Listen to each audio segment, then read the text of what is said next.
ఎన్నికల ప్రచారంలో భాగంగా అంబర్పేటలో సీఎం రేవంత్ మాట్లాడుతున్నారు. లైవ్ లో చూద్దాం. పార్టీని గెలిపించడానికి విచ్చేసినందుకు మీకు అందరికీ మనస్ఫూర్తిగా ధన్యవాదాలు, కృతజ్ఞతలు. కాంగ్రెస్ పార్టీ కాకుండా మా కమ్యూనిస్టు సోదరులు, తెలంగాణ జనసమితి నాయకులు కూడా ఈ కార్యక్రమంలో పాల్గొని ఇండియా కూటమిని గెలిపించడానికి ముందుకొచ్చినందుకు వారందరికీ కూడా మనస్ఫూర్తిగా ధన్యవాదాలు తెలియజేస్తున్న మిత్రులారా, ఈ ఎన్నికల్లో ఎవరో కొత్తోళ్ళు కాదు.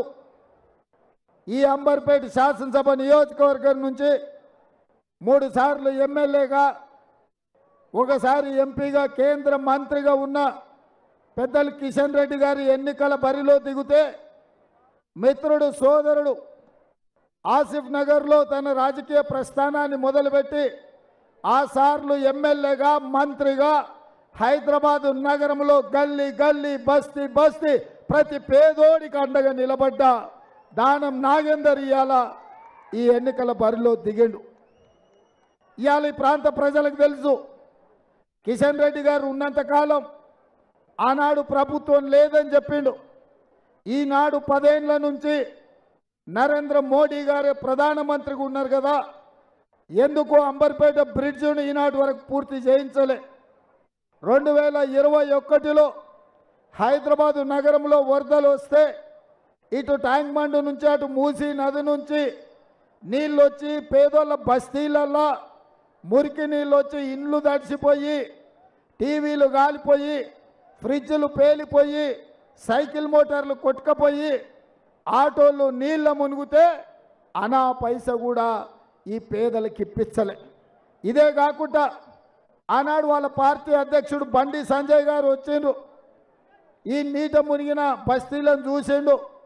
ఆయన మాట ఇచ్చిండు, బండి పోతే బండి ఇస్తా, గుండు పోతే గుండు ఇస్తా, లారీ పోతే లారీ ఇస్తా అన్నాడు. మరి గుండు అరగుండు ఆ తర్వాత మున్సిపల్ ఎన్నికలు గ్రేటర్ హైదరాబాద్లో అయిపోయినాక మళ్ళీ వెనుకకు మళ్ళీ కూడా చూడలే. మరి ఈ పరిస్థితిలో నరేంద్ర మోడీ గారు ప్రధానమంత్రిగా ఉన్నప్పుడే మనకి ఏమి తీసుకురాలే. ఇవాళ కిషన్ రెడ్డి గారు మళ్ళోసారి ఎంపీ అయినా ఇంకేదాన్ని అయినా ఈ అంబర్పేట ప్రాంతానికి, ఈ హైదరాబాదు నగరానికి, ఈ సికింద్రాబాద్ పార్లమెంట్కు ఉపయోగం లేదు. కానీ అదే మన అంజన్ కుమార్ యాదవ్ 2004, 2009లో ఎంపీగా గెలిచినప్పుడు, మన దానం నాగేందర్ మంత్రిగా ఉన్నప్పుడు, డాక్టర్ వైఎస్ రాజశేఖర రెడ్డి గారు ముఖ్యమంత్రిగా ఉన్నప్పుడు ఈ నగరం విశ్వ నగరంగా అభివృద్ధి చెందింది. ఇవాళ ఔటర్ రింగ్ రోడ్ వచ్చింది ఆనాడే, అంతర్జాతీయ ఎయిర్పోర్ట్ వచ్చింది ఆనాడే, ఐటీ పరిశ్రమలు వచ్చింది ఆనాడే, ఫార్మా పరిశ్రమలు వచ్చింది ఆనాడే. హైదరాబాదు నగరానికి కృష్ణానది జలాలు తాగడానికి, గోదావరి నది జలాలు తాగడానికి తీసుకొచ్చింది ఆనాడే. ఈ హైదరాబాదు నగరంలో ఈనాడు మెట్రో రైలు కూతలు పెడుతుందంటే ఆనాడు దానం నాగేందర్ మంత్రి ఉన్నప్పుడే తెచ్చిన మెట్రో రైలు. ఇవాళ బస్తీల పేదోళ్ళని ఆదుకున్నా, పేదలకు ఆరోగ్యశ్రీ పథకం ద్వారా ఇవాళ 10 లక్షల రూపాయలు ఉచితంగా వస్తుందంటే ఆనాడు డాక్టర్ వైఎస్ రాజశేఖర రెడ్డి గారు రాజీవ్ ఆరోగ్యశ్రీని అమలు చేసినప్పుడు. ఇవాళ మా పెద్దల హనుమంతన్న బతుకమ్మ కుంటను ఆక్రమించుకొని కబ్జాకోర్లు అమ్ముకోనికి పోతే అడ్డం పడి ఆపింది మా హనుమంతన్న. ఇవాళ అంబర్పేట అంటే హనుమంతన్న, హనుమంతన్న అంటే అంబర్పేట. అందుకే వారు వచ్చే బతుకమ్మ పండుగ బతుకమ్మ కుంటలనే జరగాలన్నాడు. అధికారికంగా అంబర్పేట శాసనసభ నియోజకవర్గ బతుకమ్మ పండుగ తప్పకుండా బతుకమ్మ కుంటల్ని ఏర్పాటు చేసే బాధ్యత నాది. అదేవిధంగా వారు ఇంకొక మాట కోరిండు, మా నాగేందర్ను మంత్రిని చేయాలి రాబాయ్ అని అన్నాడు. అవునా? హనుమంతన్న నాకు డాక్టర్ బాబాసాహెబ్ అంబేద్కర్ది ఆడ విగ్రహం పెట్టాలన్నాడు. తప్పకుండా ఆ విగ్రహం విషయంలో నిర్ణయం తీసుకున్నాం. జ్యోతిరావు పూలే భవన్ పెట్టాలని హనుమంతన్న చెప్పంగానే కేసీఆర్ గడి నిర్మించుకొని ప్రగతి భవన్ అంటే దాన్ని బద్దలు కొట్టి జ్యోతిరావు పూలే భవన్ అని హనుమంతన్న మాట మీద చెప్పినాం. ఇవాళ కూడా మీకు మాట ఇస్తున్నా, హనుమంత్ అన్నకు చేతులు చేసి చెప్పిన దానం నాగేందర్ 1,00,000 మెజార్టీతో మీరు గెలిపించండి. సోనియమ్మ దగ్గరికి పోయి రాహుల్ గాంధీ గారిని ఒప్పించి సోనియమ్మని మెప్పించి దానం నాగేందర్ను కేంద్రంలో మంత్రిని చేసే బాధ్యత నేను తీసుకుంటా. ఎందుకంటే ఈ నగరం అభివృద్ధి జరగాలంటే ఇక్కడ పుట్టినోడై ఉండాలి, ఇక్కడ పెరిగినోడై ఉండాలి, ఈ బస్తీల బాధలు తెలిసినోడై ఉండాలి. అందుకే తప్పకుండా ఇండియా కూటమి రాహుల్ గాంధీ గారు ప్రధానమంత్రి కాబోతున్నాడు. ఆ మంత్రివర్గంలో దానం నాగేందర్ను మంత్రిని చేసే బాధ్యత నేను తీసుకొని ఢిల్లీకి వెళ్ళి హనుమంత్ అన్న నేను పోయి సోనియా గాంధీ గారిని ఒప్పించి మెప్పించి వారిని మంత్రిని చేస్తాం.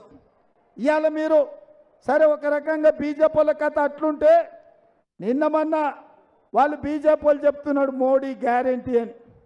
మోడీ గ్యారెంటీకి వారంటీ అయిపోయిందిరా నాయన, ఇక వారంటీ లేదు, వారంటీ కథం అయిపోయింది మోడీ గ్యారెంటీకి. ఎందుకంటే సంవత్సరానికి 2 కోట్ల ఉద్యోగాలు ఇస్తా అన్నాడు, 10 ఏళ్లలో 20 కోట్ల ఉద్యోగాలు ఇవ్వాలి, కానీ ఒక్క ఉద్యోగం కూడా ఇవ్వలే. ఇవాళ ప్రపంచంలోనే అత్యధికంగా నిరుద్యోగ సమస్య ఉన్నది భారతదేశంలోనే.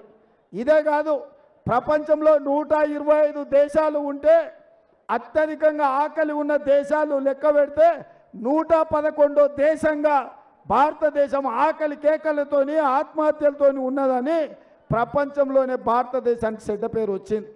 మనం కాదు, పక్కలున్న పాకిస్తాన్ బంగ్లాదేశ్ కూడా మనకంటే మంచిగా ఉన్నాయి, మన దేశంలోనే ఆకలి ఎక్కువ ఉన్నదని మొన్ననే లెక్కలు తేలినాయి. అదేవిధంగా రైతుల ఆదాయం 2 చేస్తా అన్నాడు. ఆదాయం సంగతి దేవుడు ఎరుగు, పెట్టుబడి 3 అయింది, రైతులు ఆత్మహత్యలు చేసుకుంటున్నారు. పేదోళ్ళకి ఇల్లు ఇస్తా అన్నాడు. మీకు ఎవరికన్నా మోడీ ఇల్లు ఇచ్చిండా? కిసికు ఘర్ దియా, కిసికు ఘర్ మిలా. కానీ ఆ రోజు కాంగ్రెస్ ఉన్నప్పుడు రాజీవ్ స్వగృహ మీద పేదవాళ్లకు వేలాది మందికి ఇండ్లు కట్టించి పేదలకు ఇండ్లు లేనోళ్ళకి ఇండ్లు ఇచ్చిన చరిత్ర కాంగ్రెస్ పార్టీది. అందుకే ఇవాళ నరేంద్ర మోడీ మనకి ఇచ్చిందేం లేదు. ఇక టీఆర్ఎస్ వాళ్ళ గురించి మనం మాట్లాడుడే దండుగా, అది సచ్చిన పాము, దాని గురించి లెక్క లేదు. ఇక ఆయన ఏం రాలేదంటున్నాడు కేటీఆర్. ఏంది రాలేదా? ఆర్టీసీలో బస్సు ఆడబిడ్డలకు ఉచితంగా రాలేదా? 500 రూపాయల సిలిండర్ ఇస్తలేమా ఆడబిడ్డలకు? 200 యూనిట్లు పేదోళ్ళకు మేము ఇస్తలేమా? రాజీవ్ ఆరోగ్యశ్రీ 10 లక్షల రూపాయలు పేదోళ్ళకు వైద్యానికి ఇస్తలేమా? ఇందిరమ్మ ఇల్లు 4.5 లక్షలు ఇవ్వలేదా? 3 నెలల్లో 30,000 నిరుద్యోగులకు ఉద్యోగాలు ఇవ్వలేదా? ఇన్నిచ్చిన తండ్రి కొడుకులు కలిసి అబద్ధాలు చెప్తారు. అందుకే కేటీఆర్కో మాట చెప్తున్నా, అన్నం ఉడికిందా లేదా అంటే ఒక మెతుకువాటి చూస్తే తెలుస్తుంది అంటారు మా పెద్దమ్మలు, అవునా? అందుకే కేటీఆర్కో సూచన చేస్తున్నా, మా పథకాలు అమలు అవుతున్నాయో లేవో తెలియదంటే మంచిగా చీర కట్టుకొని ఎర్ర బుర్రగా తయారుగా వచ్చి ఆర్టీసీ బస్సు ఎక్కు, నేను టికెట్ పైసలు అడిగితే మా పథకాలు అమలు కానట్టే. ఒకవేళ చెల్లి గవ్వ అడగకుండా నిన్ను సిద్దిపేటలో సిరిసిల్లలో చింతమడకల్లో ఇడిచిపెడితే మా పథకాలు అమలు అయినట్టే. నువ్వు సిద్ధమైతే చీర కట్టుకొని గౌలు కూడా బస్ స్టాండ్కి రా కేటీఆర్, అప్పుడు తెలుస్తుంది. ఎన్ని రోజులు చెప్తారా తండ్రి కొడుకులు కలిసి అబద్ధాలు? ఎంతకాలం మోసం చేస్తారు? మీ మోసాల కాలం చెల్లింది. ఇక మిమ్మల్ని ఎవ్వడు నమ్మేటోళ్ళు లేరు. మీరు చెల్లని రూపాయే, మీరు చెల్లేది లేదు, మీ గురించి ప్రజలు పట్టించుకునేది లేదు. అదేవిధంగా బీజేపీ, నేను అడగదలుచుకున్న గాడు ఏలాడుతున్నది ఏందా? ఏమిచ్చింది బీజేపీ? ఏమిచ్చింది? ఆడ పెద్దది ఏలాడుతుంది. కోరంటీ హాస్పిటల్ ముందల ఒక పెద్ద గుడ్డ ఏలాడుతుంది. ఏందంటే మోడీ ఇచ్చింది, కిషన్ రెడ్డి తెచ్చింది తెలంగాణకు అంబర్పేటకు గాడిద గుడ్డు. గాడిద గుడ్డును చూసేనా కిషన్ రెడ్డి? అవగాహన తెచ్చుకో. అందుకే మిత్రులారా, బయ్యారం ఉక్కు కర్మాగారం మనం అడిగితే బీజేపీ మనకేమిచ్చింది? గట్టిగా చెప్పాలి, చిన్న కాదు. మోడీకి ఇంపియాలి ఢిల్లీకి. ఖమ్మంలో బయ్యారం ఉక్కు కర్మాగారం మనం అడిగితే బీజేపీ మనకేమిచ్చింది? వరంగల్లో రైల్వే కోచ్ ఫ్యాక్టరీ మనం అడిగితే మోడీ ఏం తెచ్చిండు? ఐటీఐఆర్ కారిడార్ మనం అడిగితే మోడీ ఏమిచ్చిండు?